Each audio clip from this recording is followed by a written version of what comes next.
I believe in miracles. Don't say people. I'm doing business here, man. I don't want anybody tells you words and ideas can change the world. Pay no attention to that man behind the curtain. 90% of what you're saying ain't coming out of your mouth. From failing, you learn. From success, not so much. Keep moving forward. Welcome to the Small Business Miracles Podcast. I'm Jeff Randolph. This small business podcast is brought to you by EAG Advertising and Marketing. We're going to talk about marketing, and we're also here to celebrate entrepreneurs. We have marketing news and advice that business owners can use to keep moving forward, plus a featured interview you are not going to want to miss. Today, we are talking with Mike Zeller with the Rock Island Bridge. We're not broadcasting from 40 feet over the Kansas River right now. It's chilly. But the bridge is coming right along, and you will soon have music and dining and coffee shops and bars and trailhead services, and we're all here for it. So let's get right to it. A marketing tip for your content today. Whether it's an ad that you're building or a fundraising appeal letter, the tip is to be clean, uncluttered, and easy to read. It's that simple. Avoid the temptation to fill every square inch of space with text and images. Blank space is necessary. It's necessary for the viewer to focus on the essentials. It draws the eye to where you want the eye to be. And be careful choosing fonts. Your design software will allow you to pick the most ridiculous, frilly, cursive typefaces. There's a glorious example of that called Herr von Müller-Hofstein that really fits the bill, but a simpler font will be much easier to read. Make your type large enough for eyes of all ages and abilities. And remember, your message is going to be seen on mobile phone screens as often as laptops and bigger monitors. So test your designs by viewing them on a phone before you publish. Your audience may almost exclusively look at what you're sending on a mobile device, depending on the kind of industry you're in. So pay attention to that first. And finally, avoid all the text and background combinations that have low contrast, like a white type over a bright photo or light blue text on a medium blue background. It can be gorgeous, but it can really distract and keep everyone from being able to read your message effectively and efficiently, and it makes just people will leave and go away. So we don't want that. So those are just some of the tips and the importance of being clean, uncluttered, and easy to read. All right, welcome back to the podcast. I am here with Mike Zeller. He is CEO of Flying Truss. You are the first. Let me say welcome to the podcast. Welcome. Thanks, Jeff. Great to be here. You're the CEO of Flying Truss, which makes you officially the bridge guy. You're one of the Rock Island Bridge founders. You're creating America's first trailhead and entertainment district over a river. Could you give us the origin story of the Rock Island Bridge? And I'll tee this up by saying we may hear great phrases that we didn't expect in here, like chicken on a bridge or potato gun. What's the origin story? Well, it goes a long way back to 2007 or 8, and my oldest son and I had built a potato gun. It's about 5-foot high collection of PVC, and a friend had brought a boat into town, and we were with my wife and his wife and a couple of other friends and my boys, and we were going up and down the Missouri River, looking at the city from the river, which is really cool. We're this river city, and we rarely get to experience the water, and the bridges are enormous when you're down there. Mm-hmm. And it was a pretty day, and I was familiar with it because I went to high school nearby over in North Kansas City there, and had spent a lot of time on that ASB bridge as a younger man. And I said, let's go up the Kansas River, because I was really unfamiliar with it. And what I recall is there were a lot of bridges, and we were blasting spud on the bottom of the bridges. And As you do. Yeah, having a grand old time, with the boys out on a day. I don't want my sons to miss the finer things. And as we came south, going upstream there, we came out into the open, and there was this bridge looming in the distance. And as I remember, it's been quite a while, but we got kind of quiet looking at that thing, and I think the other folks were doing the same thing I was, puzzling at it, like, what the heck is that? Is that a car bridge? And as we got closer, we realized it was a railroad bridge, and got closer, still I could see that it was an unused railroad bridge. And I just quipped, I said, man, somebody ought to do something with that, put a restaurant out there and call it Chicken on a Bridge. And it was just a joke, a throwaway line, but inside of that was this idea that you could think of and treat a bridge like it's land, especially a really robust bridge like a former railroad bridge, and you never salt railroad bridges, so they tend to continue to be robust. That's and chicken on a bridge. How did that? What was that phrase? How did that come along?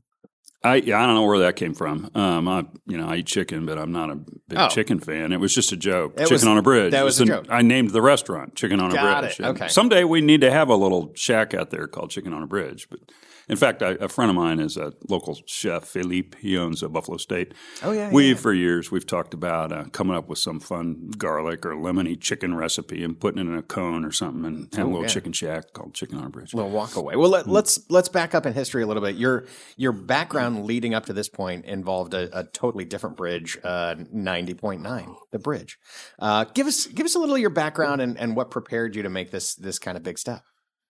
Well, I worked for Kansas City Public Television for 17 years, and I started out in education, and I was pretty good at putting projects together. And over time, they made me the development director or the chief engagement. I forget what it was called, but I came up with project ideas for television shows and a lot of things, and managed the fundraising as well, although I'm not really a trained fundraiser. But the last thing that I did there was help the CEO, Cliff Keel, find the money to buy that license from Central Missouri State and bring the bridge to Kansas City, which is really one of the great things I did. I still listen to that station all the time. In fact, we have a kind of a handshake agreement with those guys to bring them out on the bridge here, the bridge on the bridge. Yeah. Soon after we're open, they can do tiny concerts and stuff, whatever works for them and us both. But before that, what prepared me for this? I think I traveled a lot. I lived in Taipei and Prague and Munich, and I saw a lot of things in the older world that have been reinvented. And I always liked reinvented spaces because you've got limitations and it forces creativity, and you end up with these crazy, funky spaces like this room that we're in right now here in the Crossroads. It's really charming. Yeah, I'll paint a picture for the listeners. This is our studio at EAG Studios, and it's a little chilly in here. There's no AC. There's no heating. We just get hot in the summer and cold in the winter, and we're enjoying a quirky, fun space with lots and lots of brick. So great look, but yeah, function, not exactly what we want it to be. The Rock Island Bridge is under construction right now. Paint a picture for us of what that looks like when it's open. What can I do? What's it going to be like? So first off, I'll just put the setting down. This is a 700-foot long bridge. It's longer than the St. Louis Arch is tall. Mm-hmm. It's down in the West Bottoms across the street from Hy-Vee Arena, what used to be the old Kemper Arena, and it's over the Kansas River. It's in the middle of the Stockyards District, which was vast. It was on both sides of the river, second biggest beef processing center in the world for almost 100 years after Chicago. And we are reinventing that bridge as three things. It's a public crossing. People can cross and connect to these levee top trails on both sides that are coming into place in Kansas City, Kansas, right on the border, though. And it's a trailhead service, too. We'll have 15 public restrooms for people to use. You can come out and just sit there. We have seating for 400 or 500 people. And the third thing it's also an entertainment district. We'll have a full-on commercial kitchen and serving some really nice cuisine. This is going to be more than pigs in a blanket kind of thing and malts. I mean, we'll have real high-end street food, smaller portions, things you can carry around, but more than sandwiches. It'll be nice stuff, and you can have dinner there.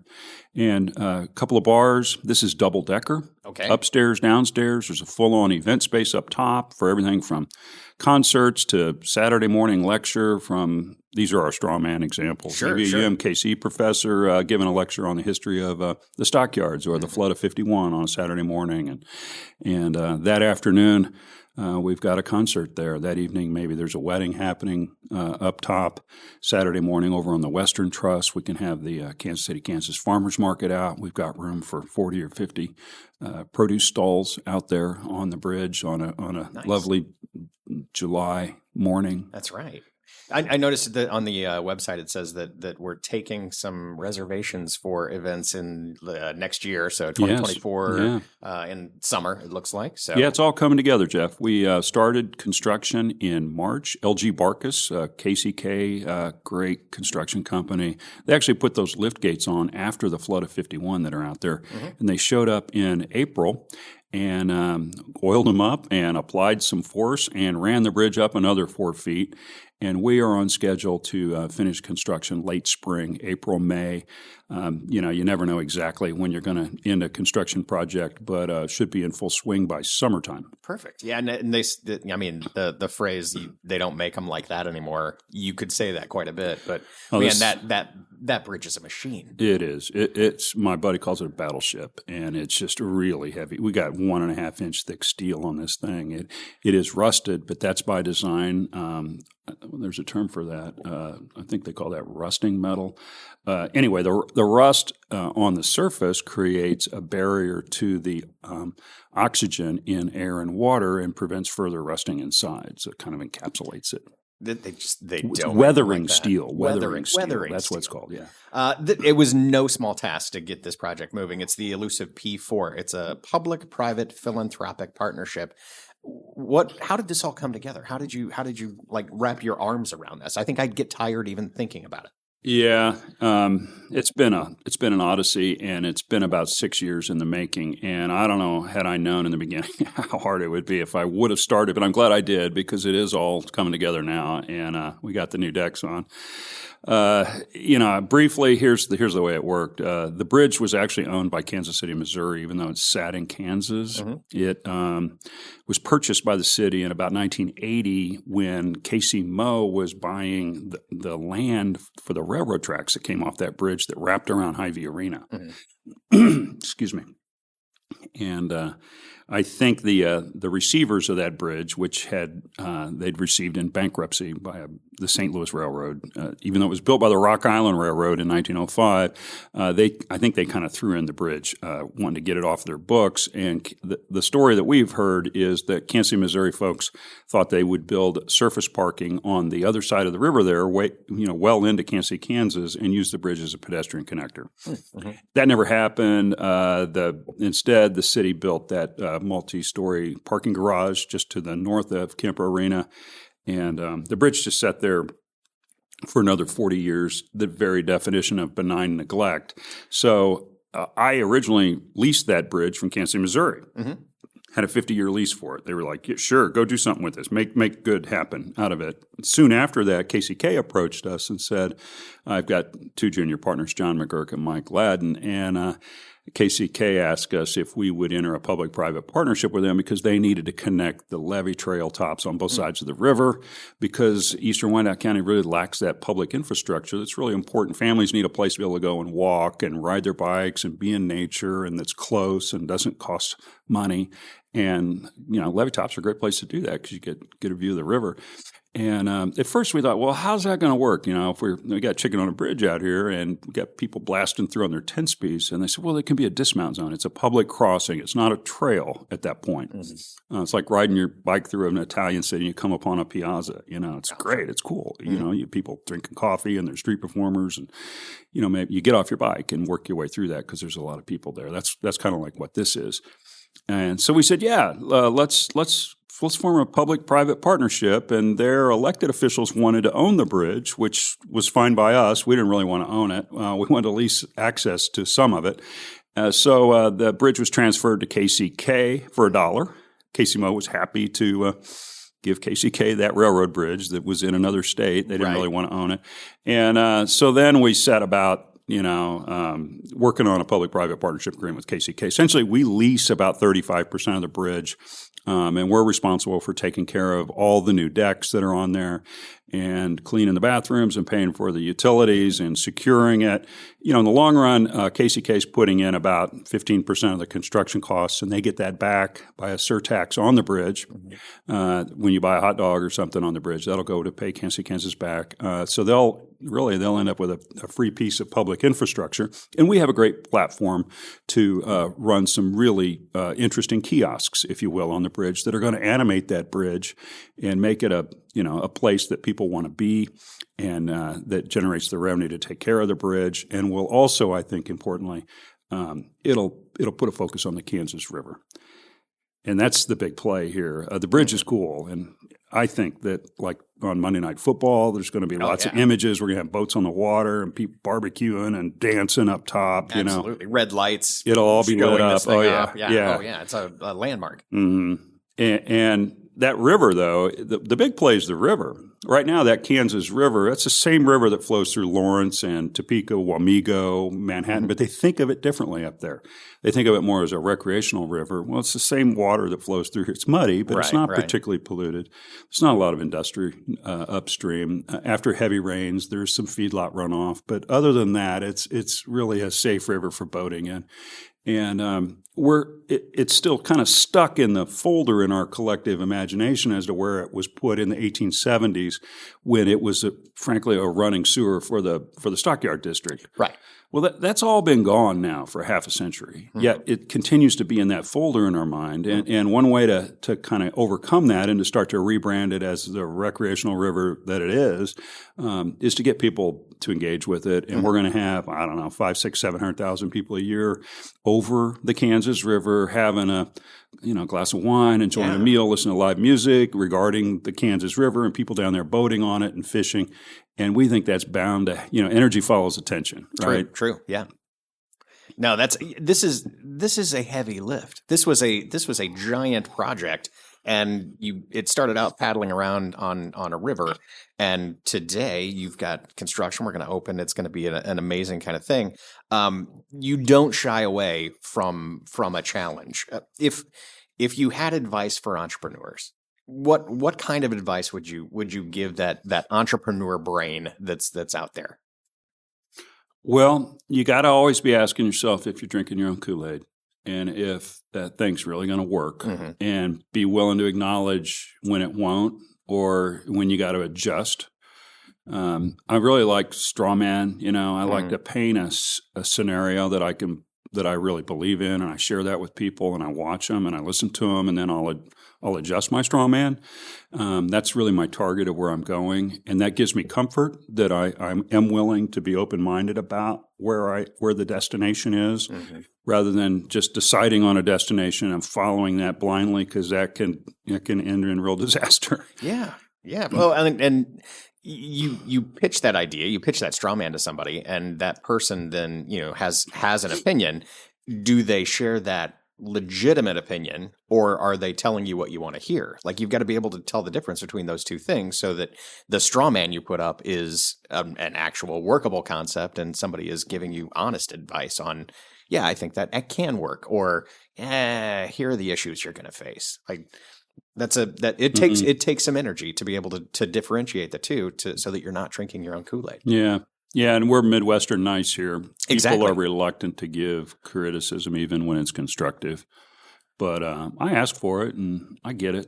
Yeah. I've adjusted. We did not start out to build this sensational double-decker piece of art that goes to the top of the bridge. Remember, we started with a chicken shack and a wooden trail across this thing, and this evolved largely from input from people. Man, that's an amazing story for that progress. Let me switch us into the lightning round. Lightning round rules are we will ask some kind of question. It'll be a short answer, more can be soundbite. If we need to dive in and ask some follow-ups, we can do that. But just kind of get your just immediate response for these. Are you ready to go? Yes. All right, here we go. What's the best advice you've ever gotten from someone? Well, I don't know if it's the best, but the one I think about a lot that I've not really been able to follow, but I've been trying to, was Frank Hicks down at Knuckleheads told me to build incrementally. Start small and keep adding on, which is totally what he's done down there. It's this crazy world. Yeah. I love it.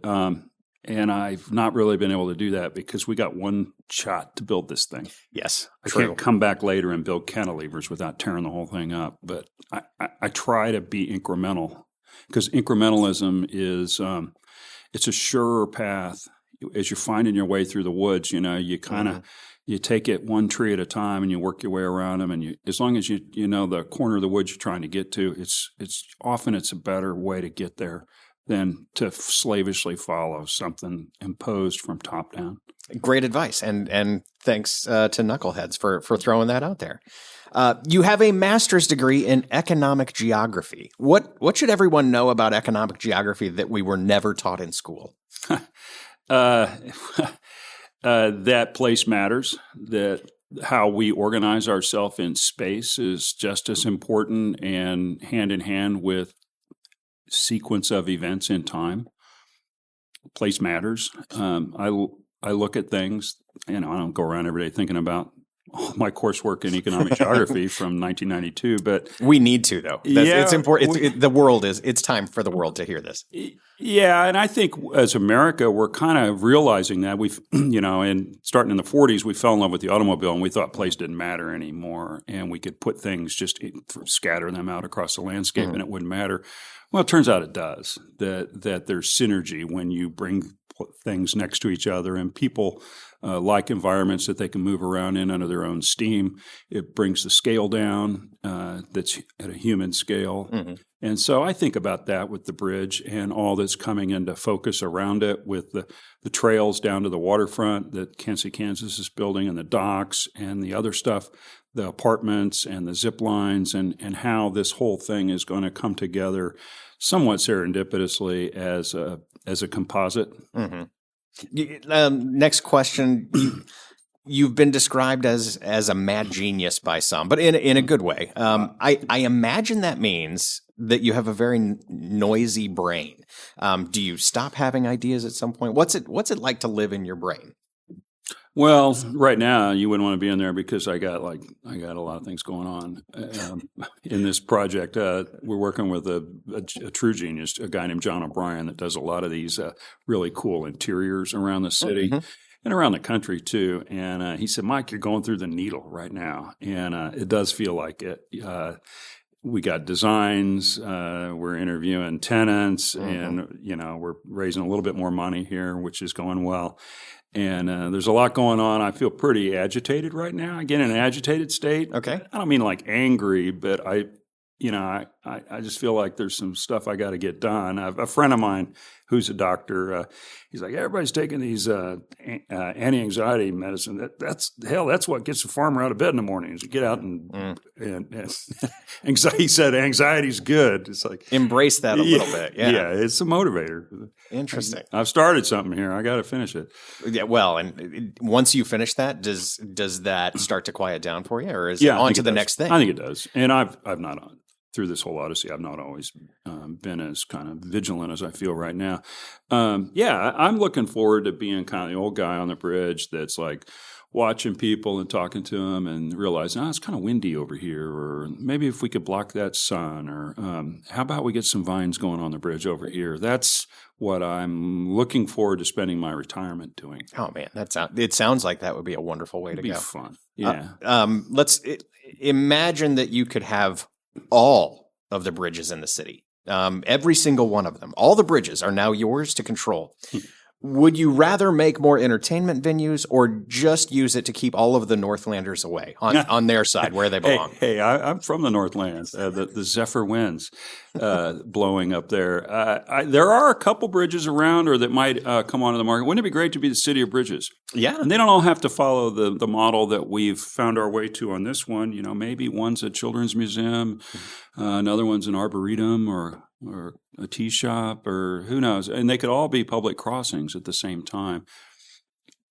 I just think that what a great brand for Kansas City as a river town. That's right. Combine the rivers with the fountains. There's got to be a fountain outside every bridge. We could have some fountains. We could pump river water and have fountains pushing out away so you don't get splashed. That's keep your eyes peeled for the next opportunity here. When this project is over and it's time to celebrate, not to retire, but to say, okay, done. How do you celebrate a big win? What is it that you do to say I've accomplished something? Well, I don't really know. I guess we'll have some parties on the bridge. Parties are a good thing. Parties can be a delightful thing. You know, this has been a barn raising is a term I came up on a while ago. It's magic how so many friends and new acquaintances and companies have all rolled up their sleeve to help us get this thing over the finish line. Really what I want to do is embrace all those people and bring them all out on the bridge for a big party. Man, it's a great excuse. And how much happier will they be because there isn't only a chicken shack? Yeah, they'll probably be relieved. Although the chicken shack could be a lot of fun. What's great though is everybody that's been a part of this, whether they're lenders or investors or idea people. I've got friends who would help people onto the boats. We would have these events where we had to help people see what an activated river could look like. There's friends down in Armourdale who rebuilt my little trail when it burned down. Some guys got out there at night and burned it down. There's companies that are reducing their prices to help us get it done. Everybody's doing this really for some pretty fun reasons, that everybody just wants to live in a city where we can go hang out over a river and listen to music and have a beer. Absolutely. I look forward to it. I know that a lot of Kansas City and the rest of the world too, since this is unique for everyone, is looking forward to it as well. Tell us where people can find more information about you. Where can they get more info on the bridge? Well, we got a website that EAG has done a fabulous job creating. Very kind. At rockislandkc.com. And there you can also sign up for a monthly newsletter that we send out with a lot of photographs and information on tours, and soon we'll be shifting into information about what's happening on the bridge. We promise not to abuse that. It's about once a month. And then we're also on social media, Facebook and Instagram at Rock Island Bridge. Perfect. All right. Mike Zeller, CEO of Flying Truss, thanks for being with us today. Yeah, thanks, Jeff. See you over the river. That is our show. Thanks for listening to the Small Business Miracles podcast. Remember to subscribe, leave us a 5-star rating and review. Drop us a line on the website at eagadv.com if you have any thoughts. Until then, we'll be out here helping entrepreneurs with another Small Business Miracle.